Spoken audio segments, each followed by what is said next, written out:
Hi Nimeera, before I go on with my introduction, I just want to thank you so much for giving me this opportunity.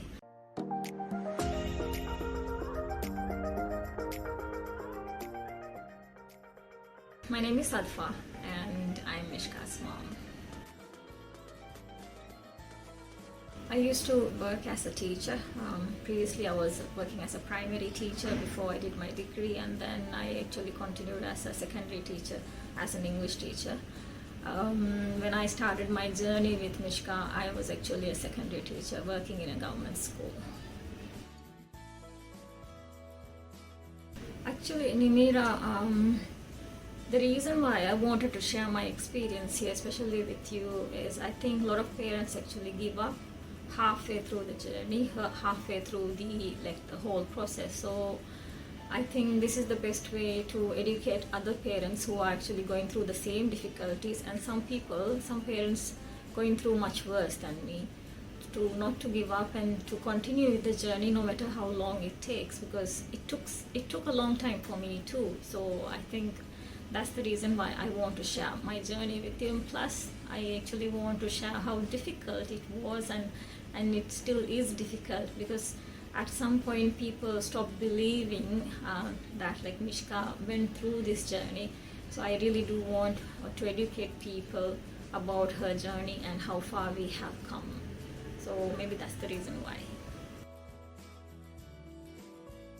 My journey actually began when I realized that some of the milestones were actually Mishka was not catching up to the milestones. I was noting down the milestones because she was my first child. So as happy as I was, I realized that some of the things were not, normal. And I talked to my husband about it, and then it was just a talk, and we just thought okay, these things will catch up. Some kids take a little bit more time, so it was just like that. But after some time, let's say after some time means she had difficulty sleeping. She wouldn't sleep, the time that she slept, it would be during the time that I feed her, it would be just couple of seconds to a couple of minutes, and she wouldn't never sleep for one whole hour. Even if she did, it will be with a lot of breaks. So it was very difficult with her, and I was actually doing my degree program at the time, so it was very difficult. So I think that's when my journey began with Mishka, to understand her better, because I wasn't able to understand her. I had a difficult time with her, I think. So when I realized that something was definitely wrong with her, that's when my journey began with Mishka, because I started noting things down from that very moment.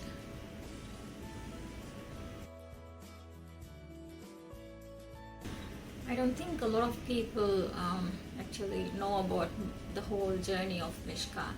At the age of 1.5 years, I did a lot of assessments. I went through online, documents to see what's wrong with Mishka, because I was having a lot of trouble. She wasn't looking at me, she wasn't responding to me, and then she was not even blabbering words.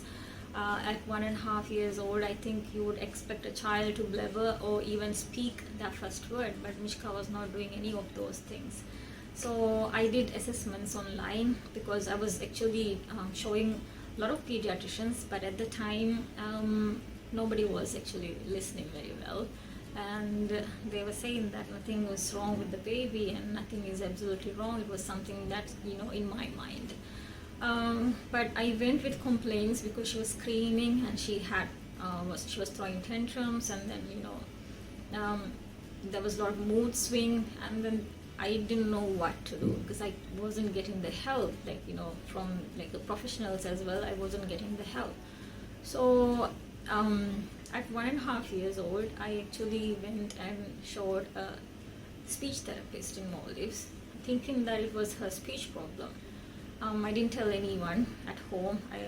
My husband and we both went to the speech therapist, and then my husband was asked to stay outside to do some memos, and then I was asked to go inside with Mishka. Being a child, obviously she would scream and shout, and at the moment, at the time even, Mishka was screaming and crying loud. So that was a normal routine for her. So when I entered the room, the speech therapist asked me to sit down, and then asked to make Mishka sit. but she wouldn't sit. She was asking, she was pointing to go out, and then she was, pointing me to get out of the room. So that was how she communicated with me. She would scream, and then she would just point to things that she wanted me to do. So I told the therapist that like she wouldn't sit, and then the therapist sort of made a face at me and said that like she should be sitting by now. She should be following instructions. And I said like, I think that's the reason why I'm here. I think she has speech delay. And then because that was the time when Mishka actually started saying the word two, number two. She didn't say mom, she didn't say mama, she didn't say bappa. Bappa means like father, mama means mother, because that's how we talk. We talked in our local language. We didn't even use English at the time. But then she was using, she has started using the word two, because that was her first word. So I told the speech therapist that like she is saying the word two, and the speech therapist got very upset with me and said that like these days parents, before they could even speak, the parents would start them teaching. I told her I wasn't teaching at all, but then this is something she picked up, because I wasn't even like my husband and I, we were having a competition to see like whether she would say mama or bappa first, because like we want to hear her say that first. So it wasn't like something that we wanted her to do. Like I just told her like she picked up on that, and it wasn't the child's fault. But the therapist was very upset with me, and then continued to criticize Mishka. Said that like she should be sitting down, she should be doing that, she should be doing that.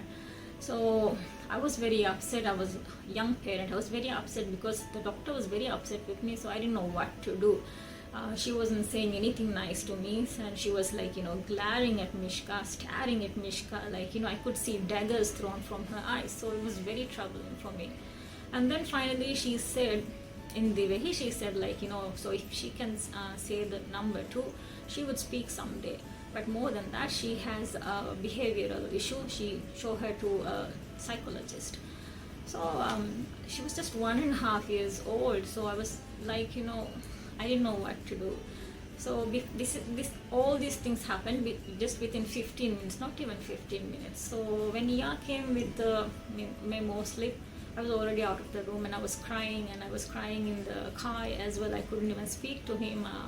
I was asking me what happened. I couldn't speak. I said like, we're not going to speak about this anymore. This is what happened. The speech therapist told me that Mishka has a behavior disability. She used the word behavior disability, and she didn't even observe her for such a long time, and she told me to show Mishka to a psychologist. So after that we sort of felt like we were very troubled, and we couldn't tell anyone about this, because back then a lot of people believed that if your child is having some kind of problem, it's because of the mother, and that's where the problems began.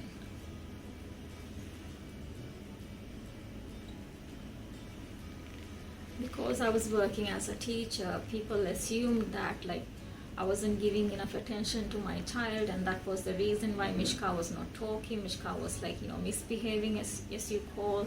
So I was blamed for most of the part. So it was very troubling for me. So I sort of stopped sharing about Mishka, and then I did my online research, and I cross-checked the behaviors that I could see from Mishka, and then I found out that because I studied the degree program, the word autism was crossing my mind, but then I was in the back of my mind I was thinking like, not this, yeah, this is not going to be it. But then again, because I could see a lot of symptoms from Mishka, because she didn't have the eye contact, she wasn't responding to her name, and then like she had the anger issue, like she was very troubled. So there were a lot of things that I could see from Mishka. She had the repetitive behavior. She was obsessed with shoes, and she was very sensitive to touch. She wouldn't let anybody touch her at all. And she was also very sensitive to sounds like the grinder mixer, or even babies crying, or even like the airplane, or anything, any sound, buzzing sound. She was very sensitive to that, and she would like flap her ears to those sounds. So there were a lot of symptoms that I could see from her that like came across in autism. So I cross-checked, and then I found out one night, I found out that okay, Mishka had more than enough symptoms to go from mild to moderate to severe. So that night I sat with and I told him, well, this is it. We need to understand there is an issue with Mishka, that Mishka has a problem, and we are the first people to actually believe that we should be the first person, or we should be the first people to actually act upon that. So even had some trouble understanding, even believing, because obviously first child, you don't want to understand that your first child is having any kind of an issue. So but it took time, but then he accepted the fact, because he could also see the same things. It was very troubling. So after that, even after that, I did about 2 or 3 months of assessment. I cross-checked. I did a lot of lists, and then I went to the pediatricians and I told my daughter is autistic.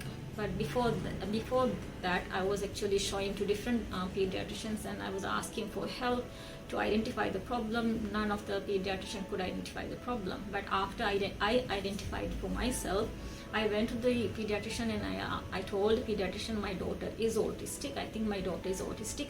What can I do? And then that was the first time a pediatrician actually agreed and told me, yes, he also thinks that my daughter is autistic. I mean, for the first time I felt relieved and also very upset, because it wasn't my job to identify. It was actually the doctor's job to identify. But with the relief came a lot of training, a lot of heartbreak, a lot of crying, and he told me that in Maldives there's no way we could do assessment, so you will have to go abroad. So Nimeera, that's when we first decided to go abroad, but we didn't go to Sri Lanka at the time. We went to India, and then we did the assessments and we came back. Even when we came back, I didn't think that I would have to give up my job, because teaching was my job. So I came back and I told my school as well that I might have to go away for some time, and I was applying for no pay leave and such. But after I went to Lanka, even when I went to Lanka, I never actually thought to meet you, because you were not the first person that was recommended for me. But through a mutual friend, your chamber was recommended to me, and I went to the chamber, and Jayamali was there, and then she actually recommended you. And I saw this young boy coming into the room, and I was like, oh my God, who is this young boy? What can he do? He's a kid himself. So I was very anxious, because I wasn't fully prepared for this.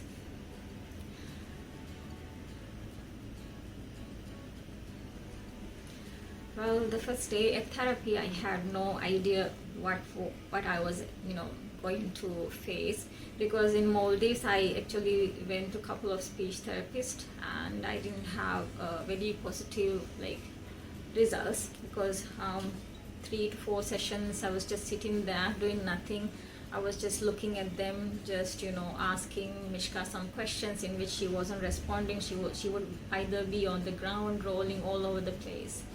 So I didn't think that the therapy in Sri Lanka would be any different. But the first session with you asked me to come into the room, and we followed you. And then Mishka was screaming and crying even at the time. And you asked me not to give attention to Mishka, and I was like, what is this?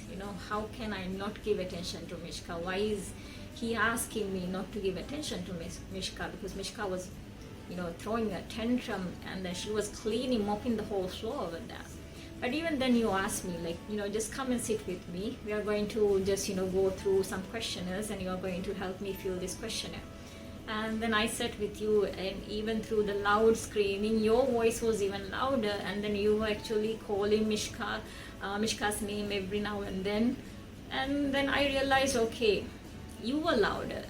Mishka was loud too, so this might work. And then for the first time, you actually praised me. You praised me and said that no, you're doing okay, you're doing great, don't worry, she will be fine.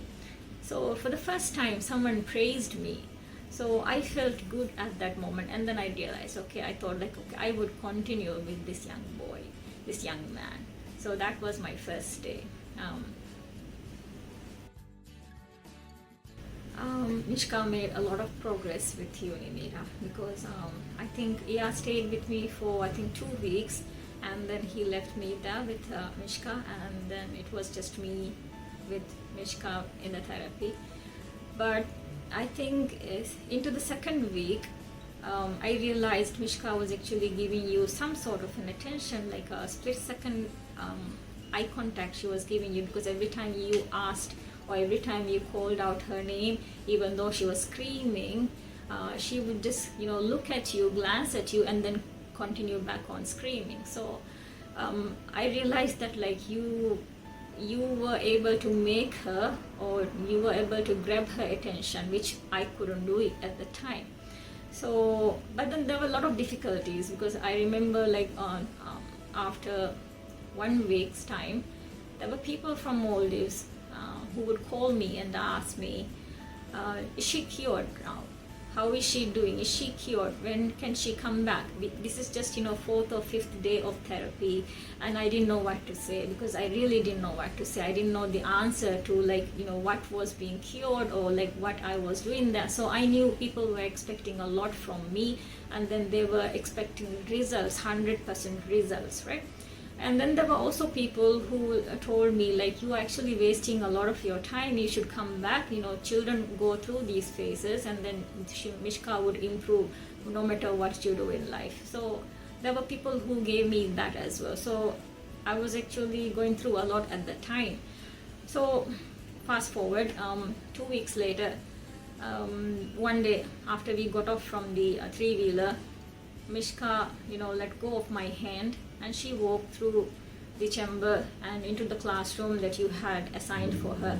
She went and then sat on the chair. For the first time, she sat there. But she was continuously screaming. I was so happy. I remember coming back home, and I was telling Ia about the whole experience, because she sat down for the very first time in her life. Even for like maybe even 1 second, she sat down. She realized that like you were only going to bring her toys, or you were only going to do activities with her only if she sits down. So there were a lot of rules in your intervention. There were a lot of rules that I had to follow, a lot of rules that Mishka had to follow, and you didn't actually give her the choice. If she misbehaved or if she did this, you didn't give her the choice. She had to learn that like there are circumstances, like and then she had to follow rules in order to go by. And then like through the intervention, I also learned that Mishka was quite intelligent, and then at one point we were doing a puzzle. I think it was a maybe 30 or 40 piece puzzle, and then the puzzle was first arranged, and then you were taking out the pieces, and she was just observing. Even then, all this time she would be screaming, non-stop screaming, but then she was observing what you were doing. So you were taking piece by piece, and then you were again putting it back. So you asked her to put the puzzle pieces, asked her to arrange the puzzle pieces, and then we noticed that the first piece you took, she also took. So she was observing exactly the pieces that you took, and she was arranging the exact same way that you did. And I was so happy. I was thinking like, okay, this is superb. Mishka is so smart, so intelligent. Like this is like, like jackpot. And then Nimeera, you told me, because I was so happy, Nimeera, you told me that it's not something to be so happy about, because this can be an OCD behavior, this could be because she had this obsession with shoes, because even at that time she would not let go of one shoe. She would always wear shoes, and shoes were like the biggest obsession. So even when she went to bed, her shoes would be on. So unless she was in deep sleep, we couldn't take off her shoes. So the moment she realizes the shoes, or even if one shoe is off, she would get up and start screaming. So this was also an obsession. So these are things that Nimeera, you told me that we have to break this, otherwise it is going to be very difficult for her to continue in life. So I think that's the point when I realized, okay, sometimes as parents we feel that, okay, like a child having repetitive behavior, some type of repetitive behavior may be a good thing, but then it can also become like an obsession. So that was the time we actually practiced to break these obsession. Because I remember in Maldives one day, because I couldn't go to parties at all, because parties means a lot of kids because she hated kids. So parties means balloons, parties means screaming. So that means like I couldn't be in these places. Sometimes I would have to just, pop my head into the party and then just, come straight back home. I would just, give the present to the kid, and I would just come back home because Mishka wouldn't stay there. Mishka would be screaming.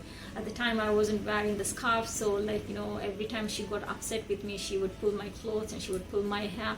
By the time we come home, she would have strands of my hair in her hand. So this was like everyday routine for me. So this particular day, we were going to the park, and she had a balloon. And on the way, the balloon actually, popped. And there was nothing we could do about it. And Mishka wanted the balloon back in its place, inflated. So we couldn't do that. The balloon popped, and then people actually came out to look at Mishka because Mishka, all of a sudden she fell on the ground and I couldn't pick her up. Even as a child, I don't know the strength she has in her. She was pulling me down. I couldn't pull her up. I couldn't take her. And even Iya couldn't do that. So with all my energy, because people were coming and people were sort of asking me, whose kid is this? Because like as a parent, I couldn't control my own kid.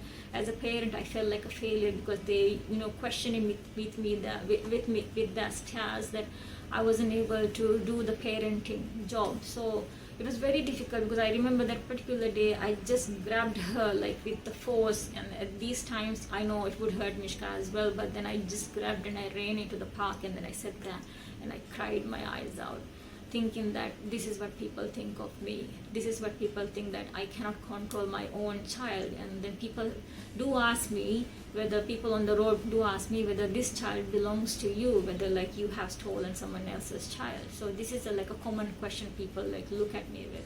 So it's very heartbreaking, to have a child and to not be able to control, not be able to go to family parties, not be able to visit family. Even family members, when they come to visit, like they are unable to touch Mishka. And because she's awake almost all the time, people would come and tell me like, this child is always awake, what's wrong with this child, right? And there are people who would say, mean things as well, heartbreaking things, saying that like, teachers, kids will always be like this, they can't control their own children because like, they always focus on controlling children in their classroom, so they can't control their own kids. So people have said, heartbreaking things at me, and it really broke me in a very different level that I don't think I can ever come back.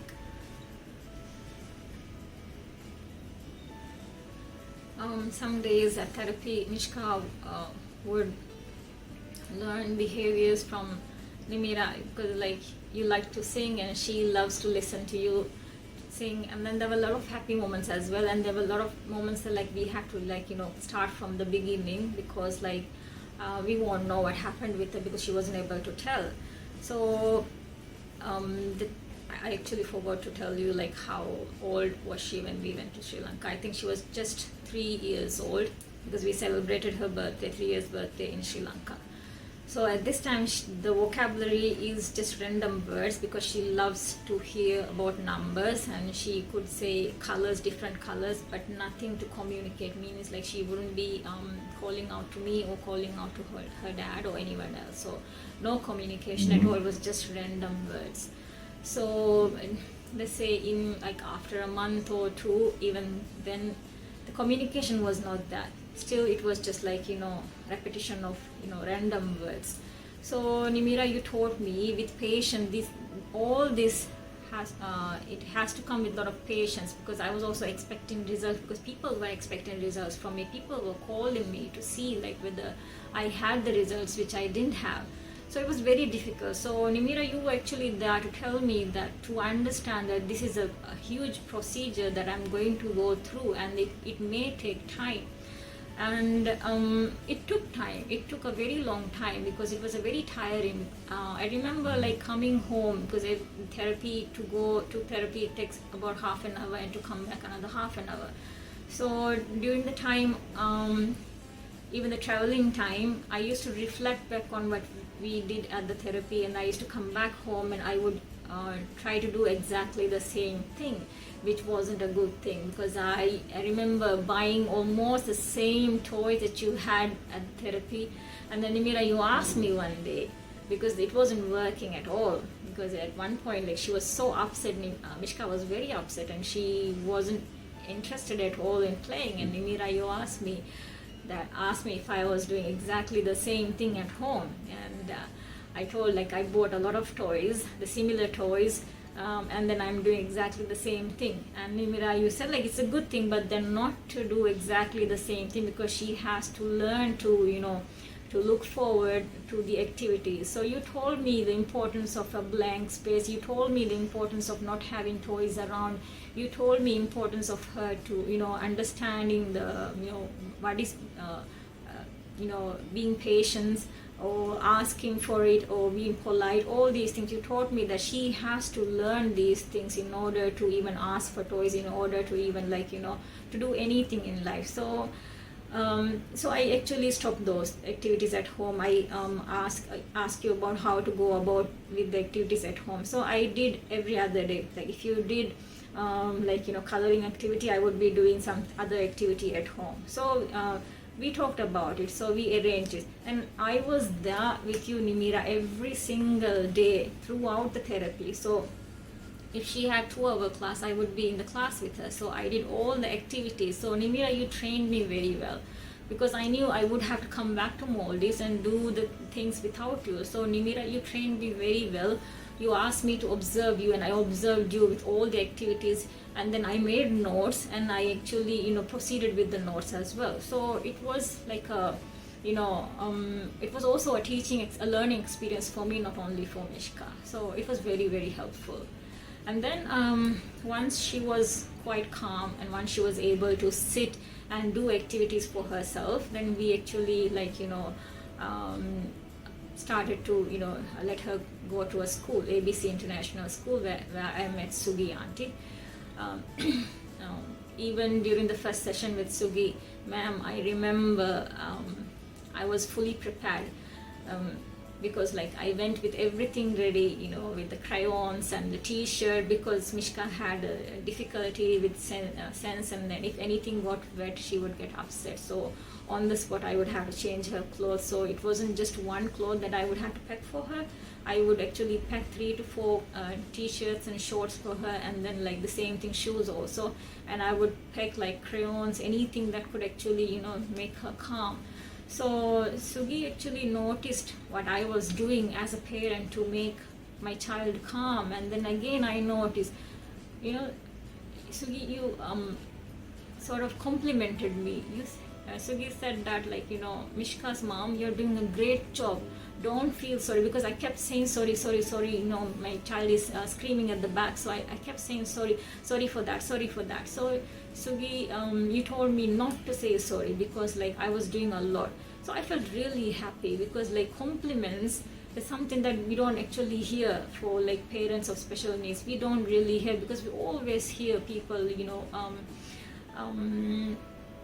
abusing you in different ways, criticizing you in different ways, and then even blaming you for the reason that your child is having some difficulties.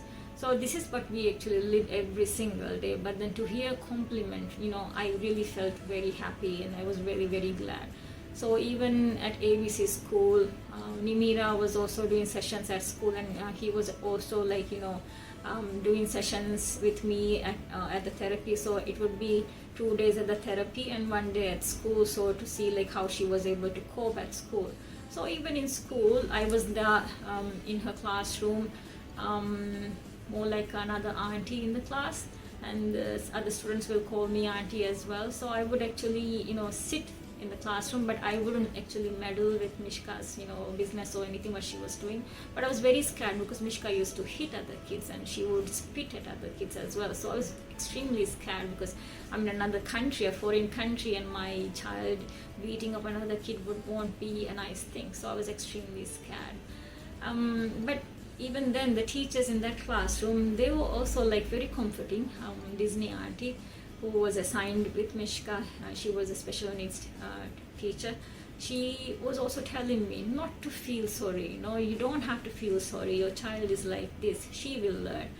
But I was very conscious because I was always following Mishka around. So, but then they also listened to me. So I told her at one point, because they had a rule before the like break time or the interval time, they would be going to the washroom to wash their hands. So while the on the way to the washroom, they would make a line. So every single kid would be lying behind, and then they would be touching each other's shoulder, right? Just like a caterpillar or like whatever that is. But then I realized Mishka didn't know how to do that. She was actually hugging the other kid, and she was like almost strangling the other kid, the kid in front. So I realized that it was not such a good idea, and I asked them, I requested them, is it okay not to do that, not to touch each other? And then I saw that when I said that, the very next day they changed the rule for Mishka, and I was really happy because they could also see that it was helping Mishka, because she didn't know how heavy she was, and she didn't know how it could hurt the other child. So I felt very happy that the school was responding back to me very positively. And then even the school principal, Sugi, would come into the classroom every single day or every other day just to check on Mishka, to see how she is doing in her classroom, to see her work. So it was very comforting for me, and it was very convincing to understand that they were also actually there to help Mishka. So Mishka was improving because of the help that she got. She was improving tremendously. But even then, her speech didn't improve much, but then she was able to understand. She was able to understand by observing other students what they were doing. She was able to understand that she was supposed to sit at a particular place, and she knew the routine, so she was following that. So that was more than enough that I could ask for.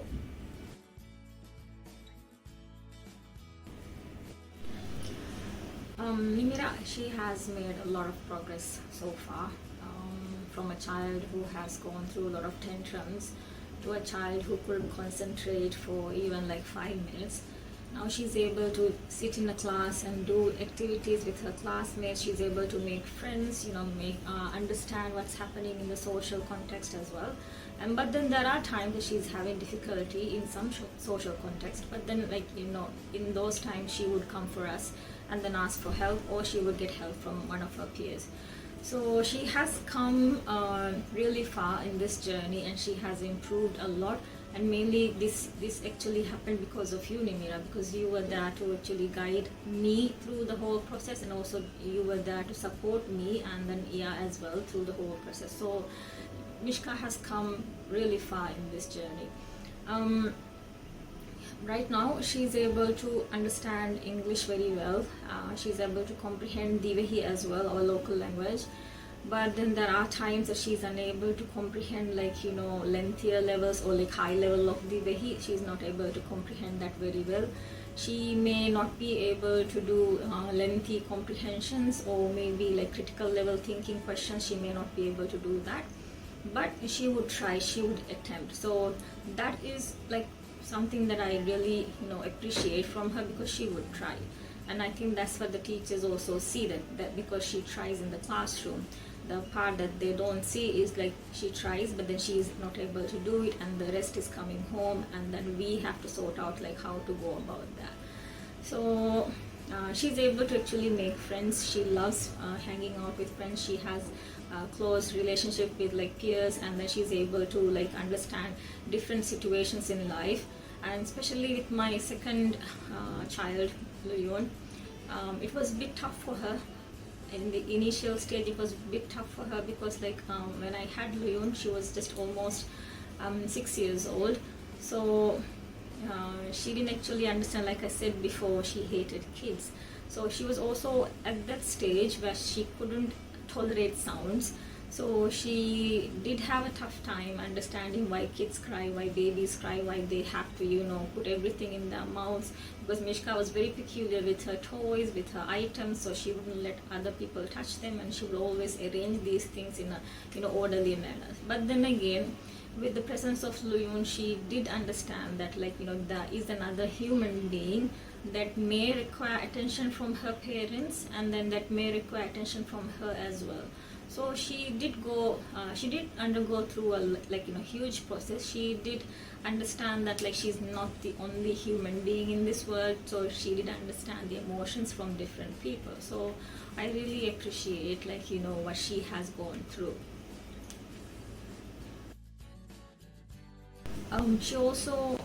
She's able to understand different let's say social issues that's happening around us, and she would ask questions to us as to how this happened and how she could help. As an individual, she tries to think about others a lot. She really tries to make the world a better place by she cannot understand why the world is so cruel. Even when she sees news, she cannot sleep that particular night if she sees something disturbing. So that is something we can't protect her from, but we also have to teach her that there are things around us that might hurt her or might be something negative for her, but then she understands now, not to the full extent, but then she understands that there are things that she needs to learn step by step.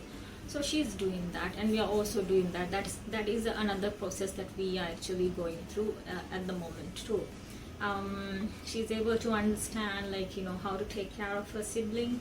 At times I leave Luyun with Mishka just to see how things work, and she does a brilliant job taking care of her. And then she's able to actually take responsibility as well. She's able to take care of herself, and I also give responsibility simple things, not even simple things, daily chores, and then taking care of her clothes, the room, and also making tea for herself and her sister. So that is something that that's a responsibility that I have given to her, the food part, that she has to make food for Luyun, so that she's able to learn that responsibility. But at times it doesn't mean she's doing that very well, but there are times that I have to constantly remind her. That means every single day I might have to remind her, just like a normal child. I do remind her every single day. So that is, I think, part of raising children. You have to keep reminding them. So that is that. But then other than that, there are other, she has improved relationship wise. She has improved a lot. Previously she wouldn't understand, when she sees someone crying, she wouldn't understand why people cry, or she wouldn't understand any other emotions that you see from people. But now she's able to comprehend, and she's able to understand why people feel this particular emotion, and then how to help them as well. So we teach her these good deeds, and we teach her about the rest of the world as well, and we teach her about the relationships in the family as well. So sometimes we do have situations, because we are living in Hurumale, a bit away from the Male city. So we do have some sort of a distance between the family, because we live separately. But then again, she loves to visit family members. She would love if the family members visit her as well, because she loves them a lot. But then there are times when family members don't visit, and she would question me why they don't visit her, if everything is okay, if she has done anything wrong. And there would be times that she understands, if I get upset, because I'm very strict with her.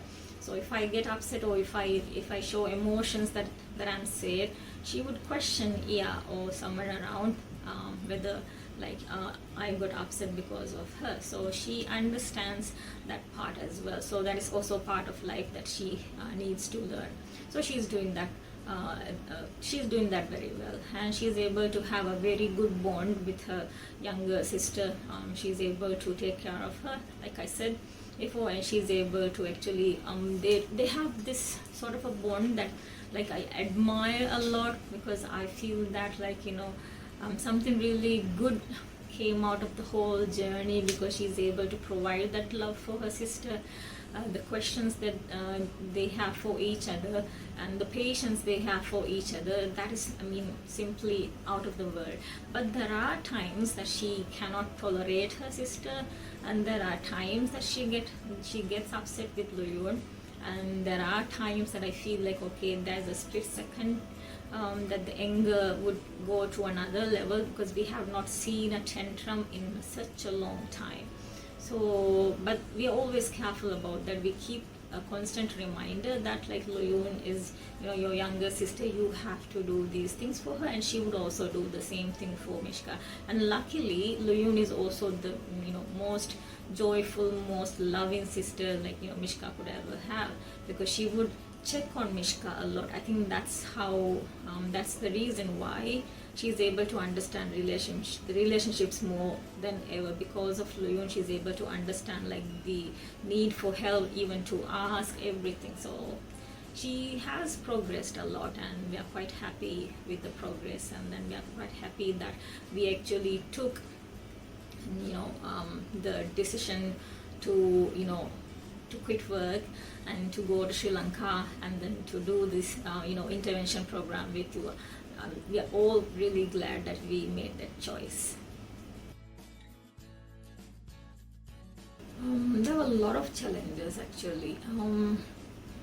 I think through the intervention program, when I stayed in Sri Lanka, I think one main issue was that like she wasn't eating like the other kids. She had to be, all the food has to be like grinded smooth, so that like not a single piece would she wouldn't want to eat anything. She wouldn't want to munch on anything. So that was also not there. So like there were challenges with the food as well. But then like I also like did my own sort of research, and then like I also did a diet for her. Like I cut short on the sugar, so that like her hyperactivity would be less, because she was very active. And then like even by night she wouldn't want to sleep because she was so hyper. So I also did a lot of things to see the changes in her behavior. And I also had discussions with you, Nimeera, just to see like whether I'm doing the right thing, or if it is making any kind of sense for the whole process. So that was one challenge. Another challenge was like dealing with people, because like when she was younger, at the very severe stage, she couldn't tolerate eye contact. So because we forced her to look at people, I think that was when she got upset. So any taken day, like if you have to walk with her, she wouldn't walk. That's another thing. She wouldn't want to walk as well, because she hated sand, and she was so sensitive. So even a single bit of sand getting onto her foot, she would cry. So we always had to carry her. She wouldn't walk, and then like it was very difficult. And then even if somebody is walking behind her, she would shout. Even somebody is walking beside her, she would shout, because people are looking at us. And the more she shouts, the more people would look at us. That means more eye contact, and she hated that. So she didn't want people to look. And there was also another like aspects of people that she didn't like. She didn't like people who had curly hair. She didn't like people who had dark skin. So there was a lot of things that she didn't like. So we couldn't actually explain to all these people like that she was having trouble, because people didn't accept this. So this was something like I had to accept, and like I actually couldn't go out as much as possible with her. But then I did my best. I did my best to take her out to the family members' places. And then I remember once during this was before Sri Lanka. Even when she was a baby, she had this repetitive behavior of different things. And then she understood, because she hated noise, she understood some relatives who were loud. So whenever they came to the house, she would start screaming, even before we realized that they have actually entered the house. I don't know how she recognizes these sounds, but then she would start screaming.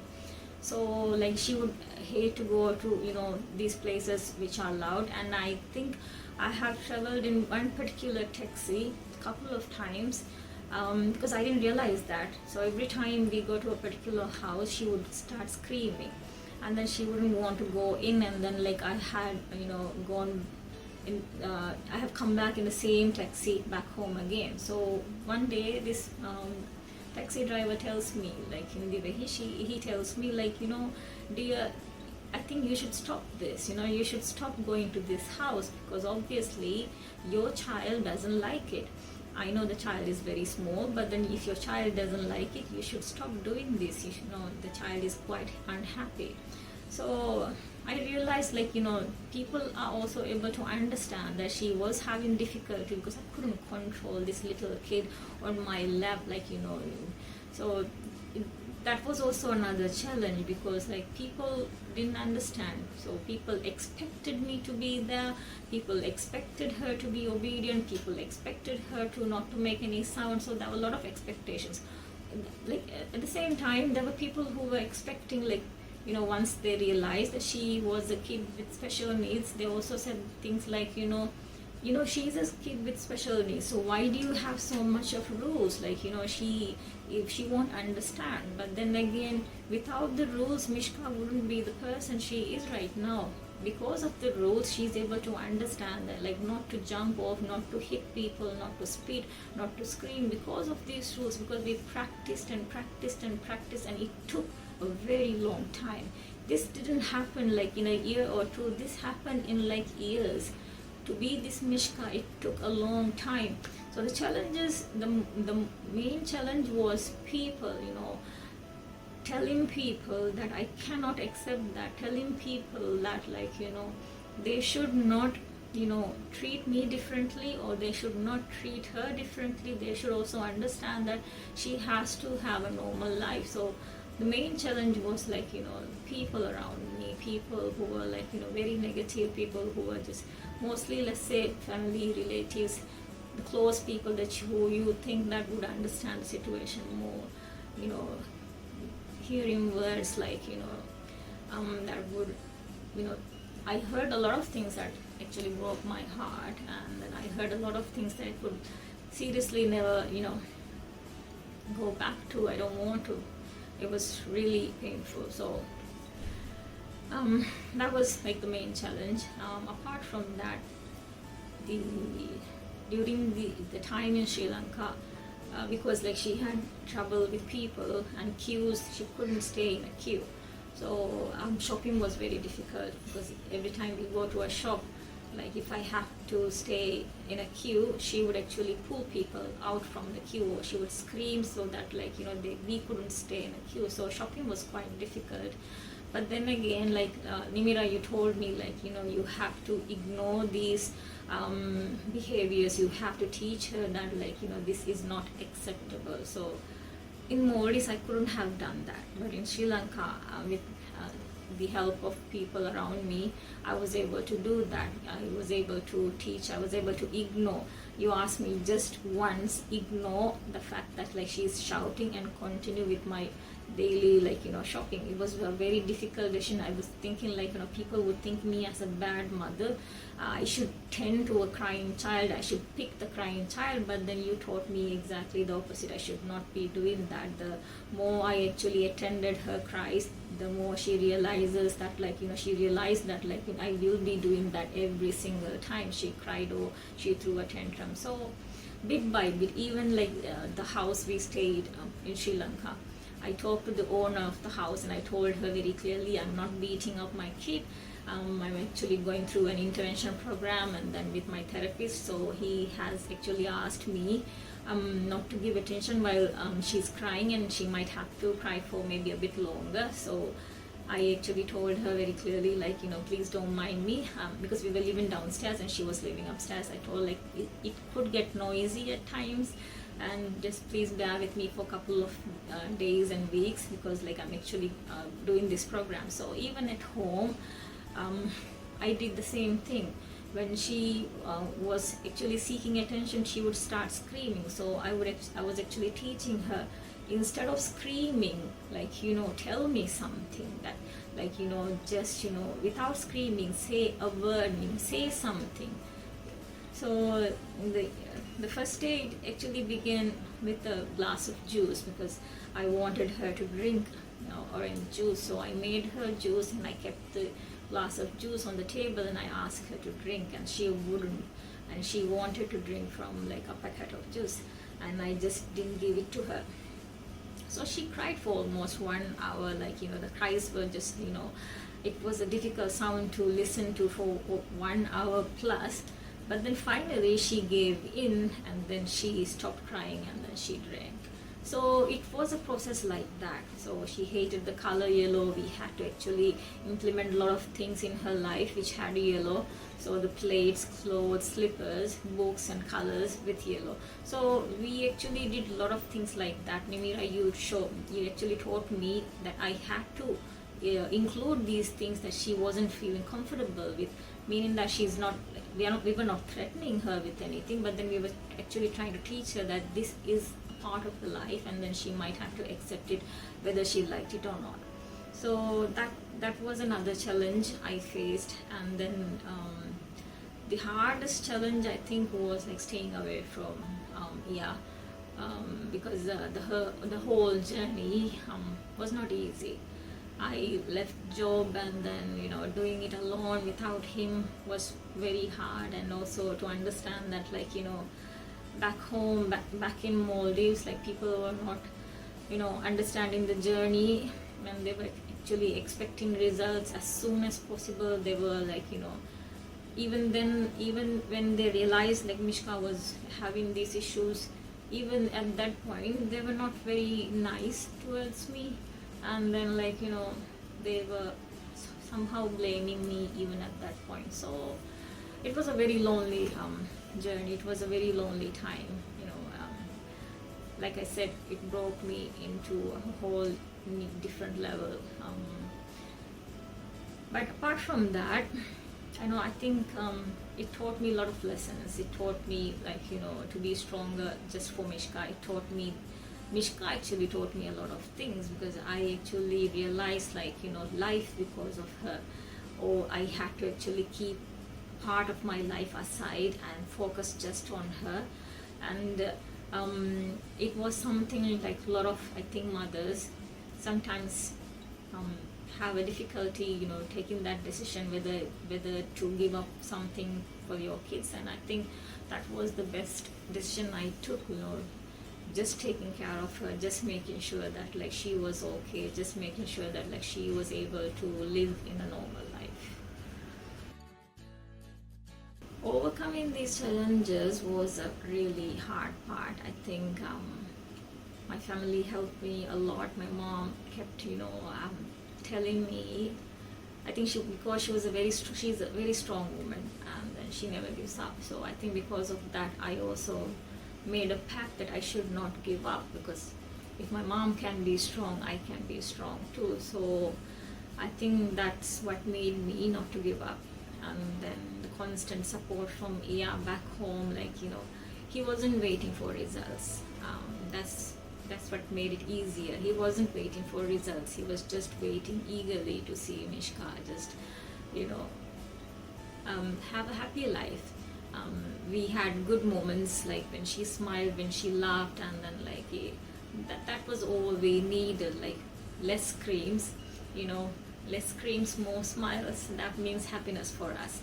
And then, like, from no words to, like, one or two words, that meant everything for us. So I think, like, to overcome all these challenges, like, the support from family was very important for me. To know that they had my back and they were there to do everything for me, that was really helpful. I know that you cannot actually give a deaf ear to everyone, but then a lot of people tell me you should not listen to all these things, but it's very, very hard not to do that. As a human being, you tend to listen to all these things. You tend to listen to these things that people say about you and your kid. So to overcome that challenge, I had to actually shut a door completely to some parts of my life. So that was there as well. And then during the process, during the time in Sri Lanka, because we were working together during the sessions, I was always in your classroom, and I was also working with you. So it was easy to actually understand where Mishka was, and to understand, like, what was the next process, or what was the next let's say class is going to be about. So the discussion was always there with you. So it was very easy with you, Nimeera, because, like, you were always there to remind me that, like, I am doing the right thing and I should be doing it and I should continue to do so. So you were very helpful to me, like to overcome all these challenges. Like even when I felt like, okay, there were times I actually gave up, thinking that this is not going to work, because like I said before, I actually had a deadline back from home, thinking that like Mishka would be okay in 3 months. So when I couldn't reach that deadline, I felt overwhelmed. And Nimeera, you were there to support me, to understand, to tell me that like it would take time. So yeah, I overcame those challenges with the help of Mishka as well, because like Mishka unknowingly helped me a lot. She, as a child, she didn't know what she was doing. She wasn't scared. She wasn't scared of anything. And then I think I realized I actually learned a lot from her. A child who just came into the world not knowing, not understanding the world, and then she's able to accept the flaws in the world. She's able to accept the flaws in her mom as well. She's able to accept that like people can be broken. So I actually learned a lot from her, like that was something really amazing. So it was really a good journey.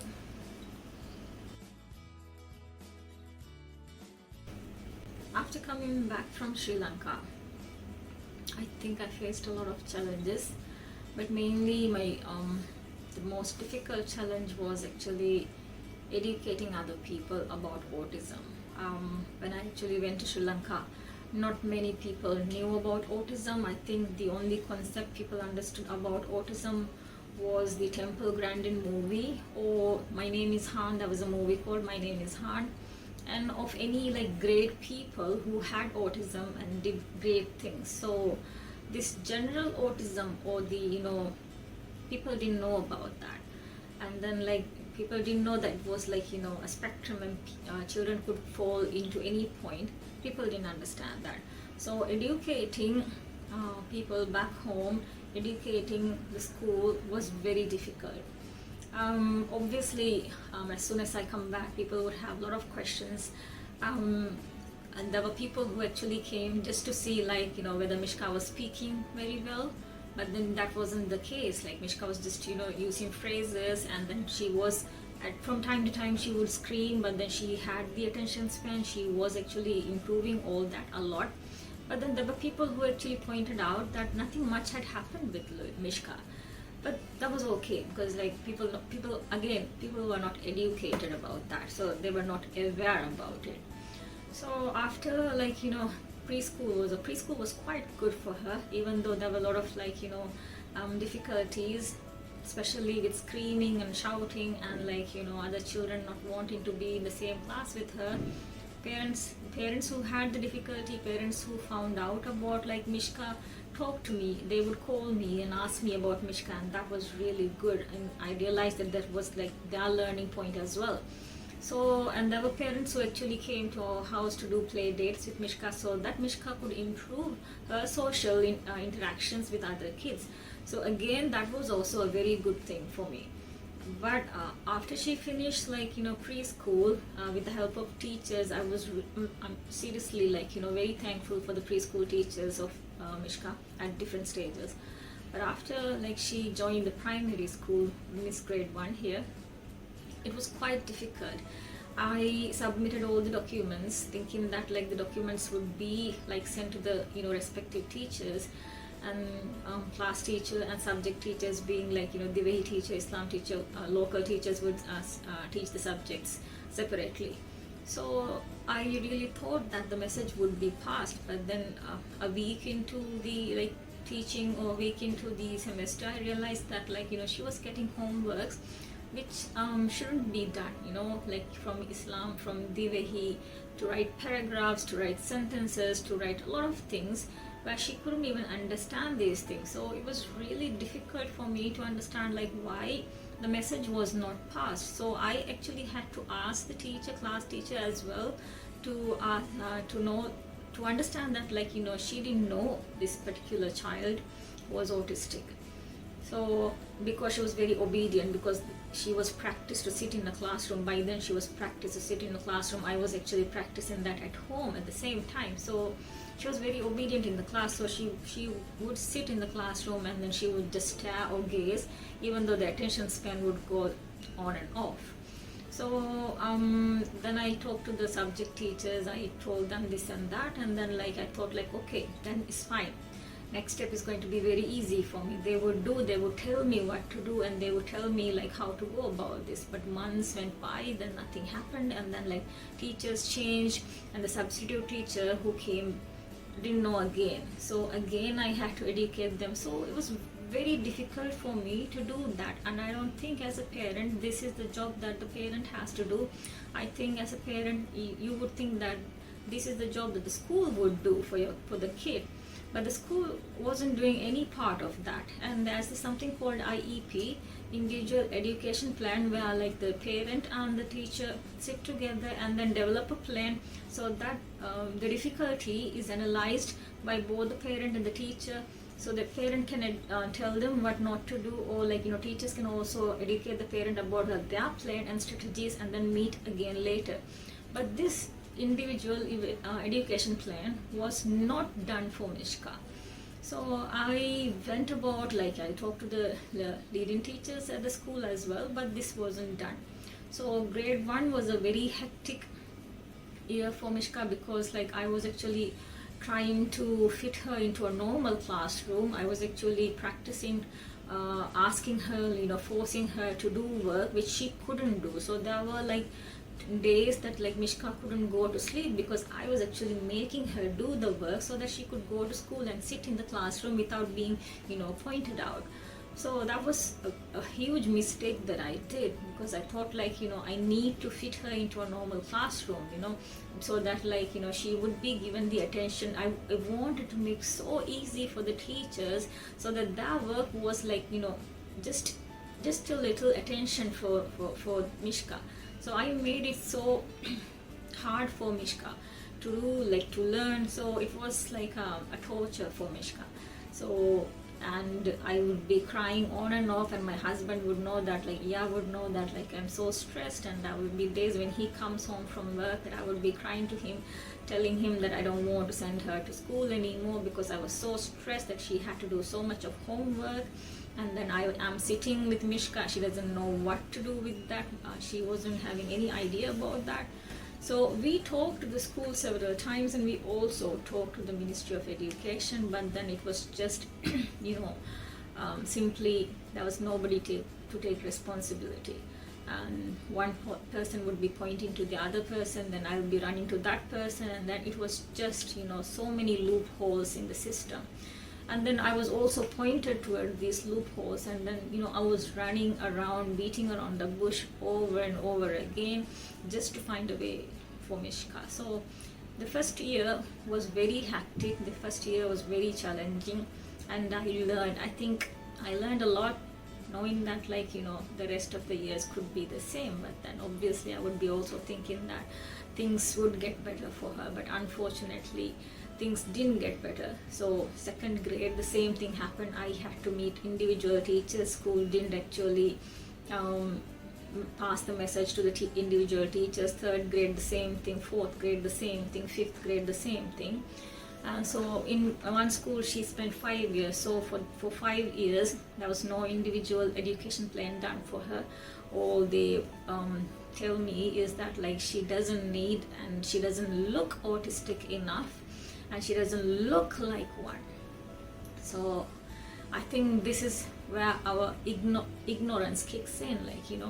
I didn't know that autistic children look a physical feature was there for autistic children. So I was told so many times that she doesn't look like one. So it was very difficult to tell them kids don't look like autistic. They don't have a specific feature to look like an autistic kid.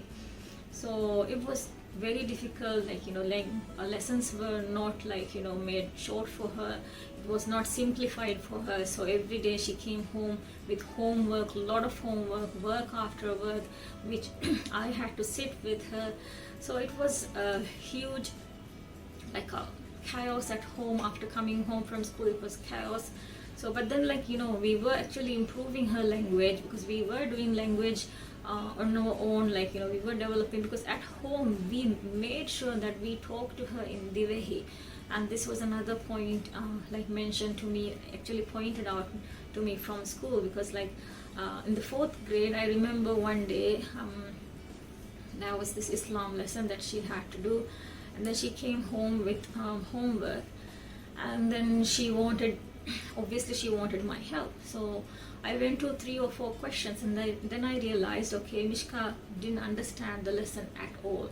So each year I keep repeatedly asking Mishka, like, do the teachers come to you? Do they help you? Do they give you extra attention? Do they explain to you more, just a little bit more? And the same answer I get year after year, class after class, that she doesn't get that help. So what she does is, she has, like I said, she has an attachment, always an attachment with one particular student in the class. So that behavior went on. So that was this particular student that she sort of leaned on. So that student would actually explain to Mishka, because Mishka would be like trying to figure out what's going on, when the rest of the students would finish the work and then give the book to the teacher to mark, and she is just sitting there in the class with incomplete work. So this particular day she comes home and she asked me to help her with her homework, and I told her no. I told her, Mishka, you go back tomorrow, tell the teacher that you do not know how to do it. Ask the teacher for help. So she went back, but she was obviously very stressed, because like the concept that she understood was, if you do not complete the homework, you will either be punished, or you will be like, there was something done, or your name sorry, your name will be noted. So the second day also she came back, and she told the teacher was very upset, and then again asked for my help. I said no, Mishka, you go back again and do the same thing. So the third day, she didn't have Islam. But then like she came home with the work completed. So I checked her work, and I realized the sentences were not hers. It was directly copied from something else. So I asked her, like, whose work is this? And then she said to me that like she copied the work from her colleague, her peer. So I erased the whole thing. I said, like, no, you ask the teacher again. So the next day she had Islam, and she went to class, and then she came. When I went to fetch her, she was obviously, stressed. She was disturbed. I could see that she cried. So I asked her on the way back, and on the way home she wasn't talking to me, and she was like sobbing softly. So I asked her what had happened in class, and then she told me her name was written on the board for those students who did not complete the work. Their names were written on the side of the board, and Mishka's name was written. So that was the day that I got so upset. I took her home. I started making calls to because there was a SEND class, a special needs class was there. So I made a call to almost 22 parents. I think around 25 was there. 22 parents. I asked every single parent if they knew what an IEP was. And then some parents were just dumbstruck. They said like they didn't know what an IEP was, and then they have been having trouble with their kids, because these kids were going to the special education class, specific class, and even if they were not even given the chance to spend 2 hours there, some parents cried and told me that her child, with so much difficulty, she gets her child ready to school and takes her to school, and then before she reaches home, the school calls her and asks to pick the child, because they couldn't control the child. So there were so many distressing stories. I just, the whole evening I was just listening to these parents talk about these stories. So the very next day I wanted to meet the principal of the school, because I understood only 1 or 2 parents understood what an IEP was, because there were videos about IEP. There were other educators, special need educators, talking about IEP on YouTube and different things, and they have heard from other schools, other parents talking about how important IEP is for a student who has special needs. So I went and met the principal of the school and I asked for the IEP, Mishka's IEP. They said that it's not done. her IEP is not done. I asked the reason for it, and they said like they felt that it wasn't necessary for Mishka. They felt that like she's doing really good.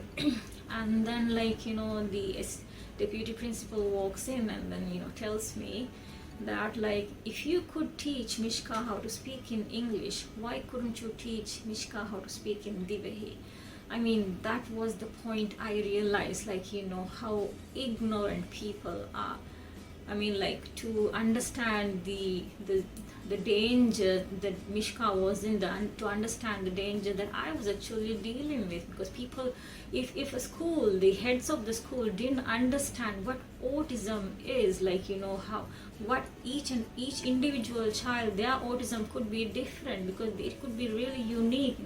They could be falling into any part of the spectrum. So if a head of a school can tell me that like it was my fault that Mishka was not able to speak Divehi well, and I should have taught her how to speak in Divehi, and I shouldn't have focused on English, that was like really I couldn't understand that. I was really upset about that. And the very next day I was called to another meeting, and I was taken into this meeting room where the special educators were there, people that I have not even met. I haven't talked to them at all, but I have seen them. And then the school heads were there, and the class teachers were there, and the subject teachers were there. So I was called into this conference room, and then I was sort of attacked by all these people. Telling me that they have done an assessment without my knowledge. They have done an assessment. I asked for the results of that assessment, and they were just reading out the assessment results, saying that like she doesn't need to be taken out from the class to a special need class. I have never ever said that she should be taken out from her class and taken into a special need class. All I have ever said, because we did the same thing in Sri Lanka. She was in a normal classroom. All the teacher did was like, in case of like if she needed help, they gave her the help. They didn't interfere at all. So all I asked was the same thing, just to see whether Mishka understands or not, because from time to time her attention doesn't like stay in the class. It just goes off. So it from even at home, even now, her attention just it just goes away, and then we have to call her name and then make sure she's focusing on that. So all I asked was just to give that attention in class, and not from all the subjects. If she's able to cope in English, I said I don't mind the English subject, she could cope. But I was talking about the Divehi subjects, Islam, Divehi, these subjects. I was asking them not to give paragraphs. If she couldn't write one sentence, why give her paragraphs? If she couldn't understand reading comprehension, why give her reading comprehension to stress her out? I was the one doing it for her. I was doing it with her. So what about the time that she is in school? Who is doing it for her? The child next to her is doing it for her. What about her own work? That was not there. So but then I don't know, the teacher, even the subject teacher was telling me that like she's a very good child. Yes, Mishka is an obedient child. Alhamdulillah, she is an obedient child. But that was not my point. My point was like she's not able to cope well in these subjects. If she's not able to cope well in this grade, what about the higher grades? What are they expecting from me? I need to know a plan. I need to know how to help her, because I am not the one teaching her in class. I'm always getting the homeworks. So I've been, even from grade 1, I used to erase her work, and I used to give my own work. I used to just, erase these sentences. I just make her write 2 sentences, and it wasn't even noticed by the school. For 2, 3, 4 years I did. I remember when I was in Sri Lanka, I went to Sri Lanka for a medical trip, and my mom came to, watch Mishka. And then she gives me a call, and then she says like very urgent. I ask her what happened, and then my mom tells me Mishka has to write something like a poem. I mean, she was in grade 3, and I asked my mom said like how to make Mishka write a poem, and my mom said, didn't you tell the school that Mishka has difficulty? I told mom, listen, we can talk about this over and over again, but let it be. Just erase the topic, and then mom, you can write any topic that you want. Make her write 1 sentence, let her draw a picture. That is it. Please don't bother about that. So I have been trying from my point. I'm just one individual trying. I have been calling the education ministry. Even from now, the answer I get is like, okay, Mishka should be like, given special attention. Mishka, she should have an IEP. The school should do this, should do that. Yes, should do this. But who's checking on that? Who's taking the responsibility? At the end of the day, I'm the one still struggling. Mishka is the one still struggling. School is not doing anything. Education ministry is not doing anything. There's no connection in between them. They're pointing fingers at each other. So there's no one to take responsibility. So that is, and that was the biggest challenge. So one whole school done. She was finished 5 years in that school. And then it was a very depressing time. And then I changed Mishka to another school, and like it's almost like 6th, 7th, and she's now in the 8th year, and so far nothing has happened. The same thing is repeating. The same thing, 6th year, again I had to individually talk to the teacher, and because the documents were submitted twice, thrice, sometimes the documents doesn't even stay at the office. It's not filed, it somehow runs away. It's like Mishka is getting autistic, becoming autistic every single year. I'm not talking about her autism now. I'm talking about the difficulty that she is having. So just to give her the help. So even in the 6th standard, I was the one to call for a meeting with the subject teachers. I shouldn't be doing that. And there were people telling me, there were even teachers telling me like, why do you do this? Like that school is not bothering about this. So why do you do this? Don't bother about it. Mishka will just go on. I have to bother. I won't, keep bothering them because Mishka is my daughter. If I do not bother about Mishka, who is going to give that attention? I want to make a point that she needs the help.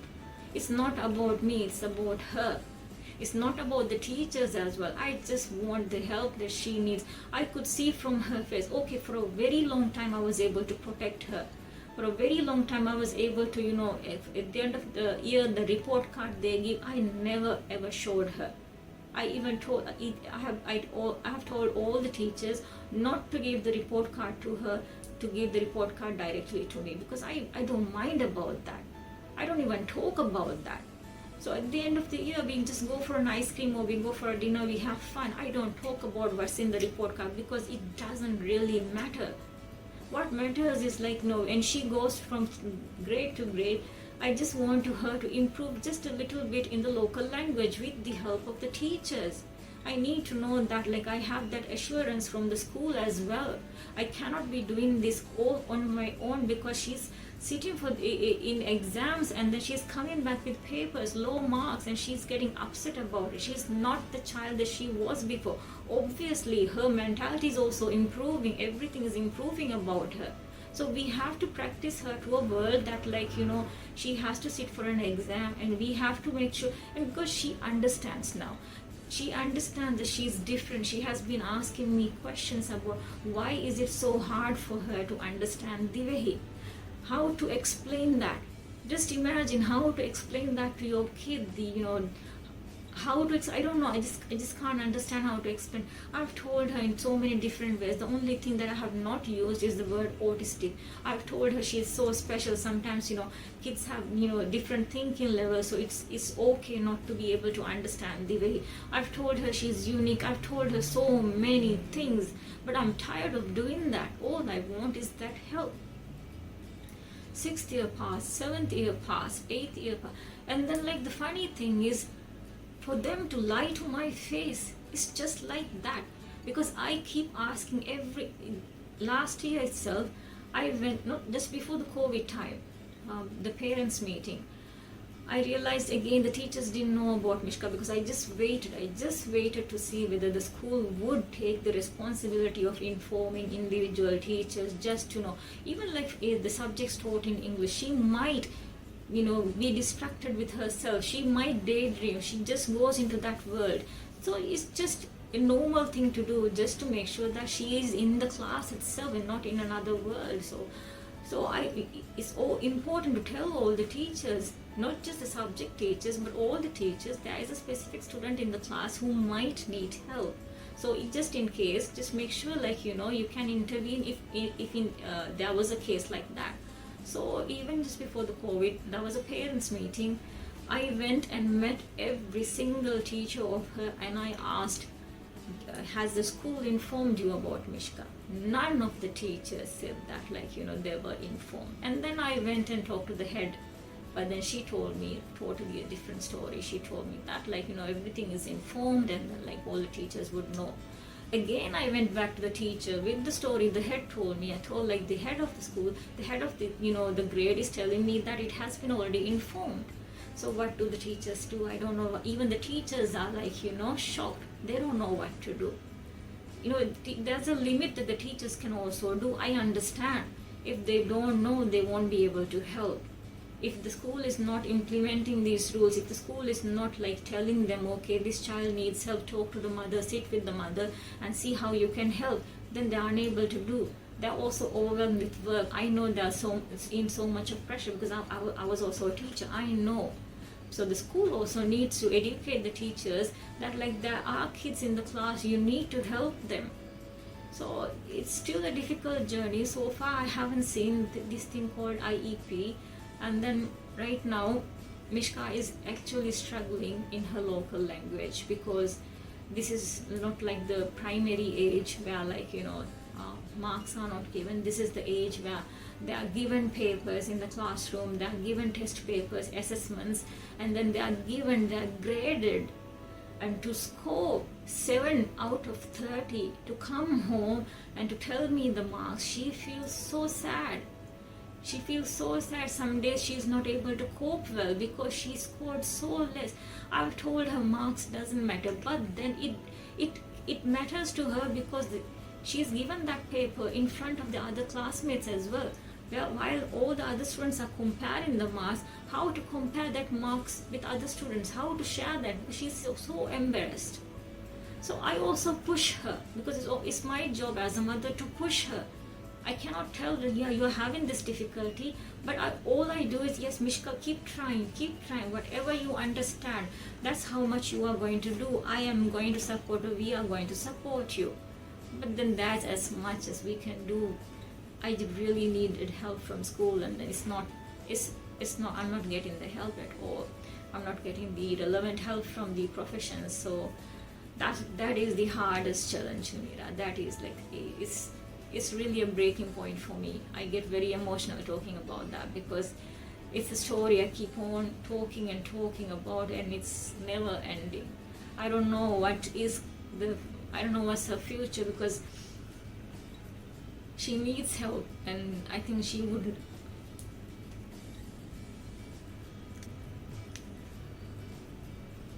She needs help, and all I want is that help. I don't want teachers telling me that my work is a total waste. I don't want people to tell me that I shouldn't be doing this. I don't want parents to tell me that even normal kids are not able to score. I'm not talking about the normal kids. I'm talking about my child.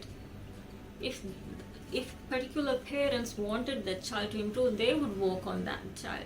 I'm talking about Mishka, not other kids. So I cannot talk for other parents. I'm definitely just talking for Mishka. And it has been a really hard journey. It had, like, the improvements, because Mishka has improved so much. I think people have actually forgotten, the struggle we went through, the journey we went through, and I think that's also one reason why I wanted to do this interview, Nimeera.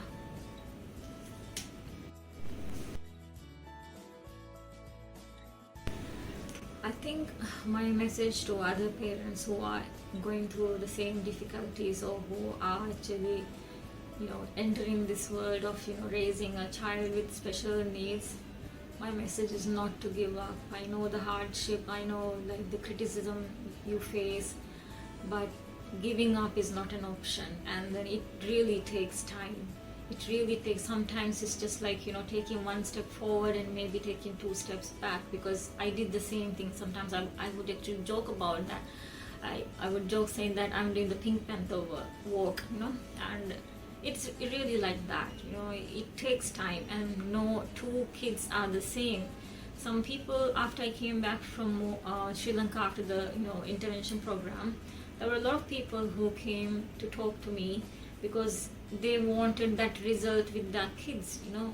And all I could say was the things that I did, because I learned a lot, because I was there during every single session. So you need to be an active part. You cannot just depend on the therapist only, because some parents really just, you know, put all the burden on the therapist, saying that, like, you know, I've been going to therapy, I've been going to this therapy, there's no improvement at all. But the improvement also comes at home, because I think Nimeera, you've always told me the only therapist, the real therapist is the parent, the only real therapist is the mother. So a mom can do as much, because, like, you know, I think you can make a difference. You have to do the work at home as well. You have to work with the therapist, whoever the therapist is. You have to work with the therapist to find out what you could do at home, or like how to go about with the schedules, because, you know, raising a kid with special need would need some sort of a schedule before that child comes into a normal, you know, a stage. Even with Mishka, like, you know, I was asked to, you know, not to have other negative interactions, so that, like, Mishka would be able to adjust to actually one environment, able to learn the rules before she explored different environments. So we did individual therapy, we did a group therapy, so that, like, she could actually learn from individual therapy before she actually could go with the group therapy. So it was like stage by stage, we followed these stage. So some stages, again, like I said, we have to take a step back. Some group therapies, it wouldn't go the way we planned, so we might have to take a step back, and it is really okay to take the step back. So, you know, do your own research, parents, do your own research, you know, read about it. And then, like, what other people can also, there's a lot what other people can do. Like, you know, as a parent, I can understand how stressful it is to raise a child with special needs, because the number of, you know, sleepless nights, you cannot even, like, you know, compare that. Like, you know, you are not able to sleep for just 1 hour, and then you have to do the rest of the things. You have to, you know, be ready for the world the next day. So there's a lot of things a parent has to keep in mind when raising a child with special needs. You also need a lot of help from other people. So it is okay to break down, because I learned through the process the hard way. It is okay to break down. You don't have to be 100% perfect for the child. You are also learning through the process, so it is okay to break down. You also need help, so take the time out, you know, get the help that you also need, and then, you know, take the time out, relax, and then come back to, you know, continue the journey with your child. Because if you are not okay, if you are not well, this journey is going to be very hard. And then this is also something I learned throughout the journey, because, like, through the journey, I broke down a lot of times, more than I realized. And to pick up myself, to, you know, other people to pick me up, it was a lot of work, you know, to come back to the point that I wanted to be. That was a lot of work. So be ready for that. Be ready for the criticism. Be ready to, you know, let go of relationships that are not helpful for you. Be ready to let go of people who are, like, you know, criticizing you or your child. So be ready for these things, and then get help. It's okay to ask for help. And other people, like, if you have a family member or a child who has special needs, please read about it. Don't just assume things about this, you know. For example, I could say, like, when Mishka was autistic, there were a lot of, like, assumptions about, like, autism. Like, you know, autistic kids, all the autistic kids are super smart. Yes, maybe. But if the child is unable to speak, what to do with that smartness? If the child is unable to communicate, what to do with that then? So maybe they are very smart, but then not every single autistic child is good at mathematics. You cannot expect that. I know how hard it is for Mishka, and not every single child is, like, you know, extremely brilliant. No. What you see in the movies, what you see in some shows may not be the reality for many people. There are a lot of people who are struggling with children with special needs. So educate yourself, especially if you have a kid in your family, or your friend has a kid, special needs. Read about it, educate, and ask the parent, like, you know, if you don't know, don't go with the assumptions. I heard one assumption that Mishka was autistic. Mishka got autistic because we were living on the 8th floor of an apartment. So, like, you know, the interaction was zero for they believe that. So because like Mishka was living on the 8th floor, people who like people couldn't go up as much because there was no lift, so it was difficult for them to see Mishka. But I went, so it wasn't the 8th floor, it wasn't me, it is something that happened, right? Some like have to understand, do the research. At one point I was also like talking about the vaccination, whether like it is okay to give vaccine, because there was talk about that. But then I educate myself to understand that it is okay. So please educate yourself before you start making assumptions, and before you start talking about it and making it be. And do not make a joke about kids who are autistic, even for fun. Don't say to one of your family members, you act like an autistic person. That is very hurtful to understand, to hear that even a family member is making jokes about like being autistic. Being autistic is not fun. Being autistic is a lot of work. It's a lot of work for the child. It's a lot of work for the parent who's struggling through it. So please don't make fun. I think, yeah, that would be the message. Yeah, as a teacher, all I want is the support from the school. All I want is the support to be given to kids with special needs. You cannot say that like, oh, we cannot say that, like I can understand in Maldives it's quite alarming to see that there are a lot of kids who are falling into the spectrum. So but it's not the kids' fault, it's not the children's fault. We have to find something, we have to find out a way to work this out. So as a teacher, I really want to tell other teachers, if there is a kid with special needs, or if there is a parent who is asking for help, even if you don't know, it's okay. Educate about that, read about it, and ask questions to the parent, and then see a way to work out a plan. Even without the management's help, this can be done with the help of the teacher as well. So it can be done. So please do not ignore these children, and please do not ignore the parents, because parents have already gone through a lot. And as a parent, like I said before, I think I said a lot before, the help I need the help I need from the school is quite big, because I need a plan. I need to understand where I stand. I need to understand where Mishka stands, and then I need to understand what is there for her future. What can she do? Can she sit for the exam, the final exam? Will she be able to do that? If not, what other options are there? So I don't want people people in the education field to give me options saying that I should change her school, I should do this, I should go abroad. I don't have that choice. So what about the other parents who don't have that choice? So you cannot give that option of going abroad. You cannot give the option of changing school. I want to stay in the school, and then I want to work out with the teachers and with the management of this particular school. So as a parent, I really want support. I'm not actually working against the schools. I'm not working against the teacher. As a teacher, I know it's really hard to be a teacher, and especially in these circumstances, it's really hard.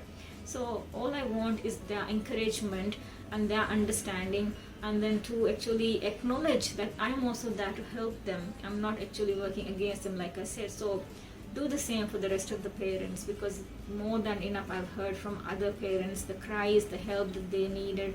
I have heard I try to calm them down about the schools, the system gone all wrong. So I just want the schools to just listen to these parents and help the students in any way that they can. Nimeera, my message to the society would be, I would ask them to educate themselves about what autism is and about the autism spectrum, because I think a lot of people confuse what autism is, and they figure out if they see a child misbehaving on the road, I often hear people saying that child is autistic, or sometimes when an adult, even when an adult or a teenager does something irrelevant, I've also heard people saying that you act like an autistic kid. So this is very hurtful, so I think people need to educate what an autistic child goes through, what the parent goes through, and this is not something that people should joke about. So we need to educate ourselves. We need to understand this is a spectrum. The schools also need to understand that this is a spectrum, that like no two child would be the same. So for example, what works for Mishka may be different for another kid, and then like the achievements for Mishka may be different for another kid as well. So like for example, there are kids who are non-verbal, and then I think life would be very hard for those parents and the kids themselves too. So we have to understand how to help them. It's just not about celebrating a particular day, it's not about wearing a specific color. It's more than that. It's about understanding how to help them, like what kind of help can we provide as a society, what kind of help. Like for example, maybe providing them a service, or maybe providing them the help that they need at home. So these are small things that like could actually lighten up the world of these children. So I really want the society to educate themselves, and also to avoid these misconceptions about like what autism is. It's not about like all the autistic kids are super smart or super intelligent. We have to understand like what Asperger's syndrome is too. So that will be my message. Nimeera, before I conclude, I want to thank few people in my life. My family, my mom, especially my mom, for constantly supporting me, my siblings and their spouses. They have done a lot for me, supported Mishka throughout her journey, praised little things that she has done in her life. So thank you so much. And my uncles, my aunts and cousins who keep checking on Mishka, thank you so much for doing that. That also helped a lot. Mia's family, especially Nana, for constantly doing things that would actually help Mishka to become a better person, for being there for her. And also, I think my journey in Sri Lanka would have been very lonely without Shani, Shumi, Aman and Shumi's family. So thank you so much for helping me out. And my friends, they were like, you know, my backbone throughout the journey. So thank you so much for supporting me. Shifu, thank you so much for everything that you have done for Mishka. And my closest friends, Rohit, Fatum, Ramsha, Faru, Alim, Hassan and Zoom, thank you so much for encouraging me not to give up.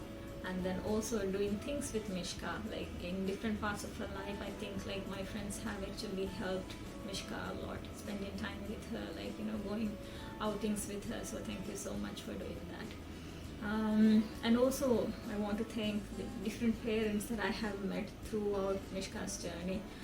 Parents, I mean like the parents that I have met from her classes. I think once the parents get to understand that Mishka is autistic, there are a lot of parents who actually, you know, call and ask about Mishka, and then also find out like what to do and what not to do. So thank you so much for doing that. It actually helped a lot. And Mishka's friends, in different classes, Mishka would have like a particular friend or a specific friend which she gets attached to. I think these friends helped her too. And this friend Niha, for the past 3 to 4 years, Niha has been her like a very good support for her, especially helping in subjects like Tiwahi and Islam. I think without Niha, I would also have you know, suffered through a lot of trouble. So Niha, if you're watching this video at any point of your life, thank you so much for like doing what you did for Mishka. And teachers, especially the class teachers, I know like sometimes things at school have been a bit hectic, but I know some even though like there were instances like you also felt like, you know, it wasn't working, you also like, you know, worked with me. So thank you so much for like doing what you could at that point of life. So class teachers especially, thank you so much. And my little Leon, I think when she came into Mishka's life, it was a bit tough at the very beginning because of like Mishka couldn't understand a lot of things about Mishka. But then I think Luyun understood more than anything that Mishka is a bit different. So she really helped Mishka to become a better person, like checking on her, like constantly reminding her things that she should be doing and she should not be doing. Sometimes I feel like Luyun is a better parent than me. So she's such a sweetheart. She is such a lovely sister to Mishka. So Luyun, thank you so much for like helping your mommy. I love you a lot. And yeah, I think without your support, this wouldn't have been possible, because I have heard about a lot of journeys of other parents where, like, you know, the fathers actually leave the family because, you know, the kid is autistic. So I think, yeah, being with us and then constantly supporting, and like, you know, even though like he had a very tough time while I was in Sri Lanka, he didn't give up on me, he didn't give up on Mishka. So constantly supporting and being the best father, the bestest, like the kids, how the kids say, the bestest father ever. So thank you so much, yeah, for like, you know, being with me and supporting this journey. And Nimeera, without you, I don't think this would have been possible. When I met you, I was at a very low point of my life. I was actually giving up on a lot of things. I was giving up on myself, and I was also giving up on Mishka. So you actually taught me how to go about in this journey. You taught me a lot of lessons. So thank you for teaching me how to take care of Mishka. Thank you for teaching me to be the therapist in Mishka's life. You told me that like the best therapist is the mother. So thank you for teaching me to be the therapist in Mishka's life. I really appreciate everything that you have done for us, for everybody. So thank you so much. Alhamdulillah, Mishka is such a blessing. I thank Allah for, like, you know, giving Mishka in my life, and like, you know, letting me understand the whole journey, even though sometimes I feel like it was a bit late, but still letting me understand the whole journey, and that like Mishka is a great blessing in my life. Thank you all. Hey Nimeera, thank you for giving me this opportunity. For those who are watching this video, my name is Diaz and I am Mishka's father. First of all, I would like to thank my wife for what she has done for Mishka throughout her journey. I don't think Mishka would be the person she is without Sadhu's help. I still remember the first day we went to Sri Lanka and we went to the therapy. Mishka was crying and crying. I couldn't stay there for long. I stayed for like 2 weeks and I had to come back. But when I went back to fetch her after 6 months, it was like a miracle for me.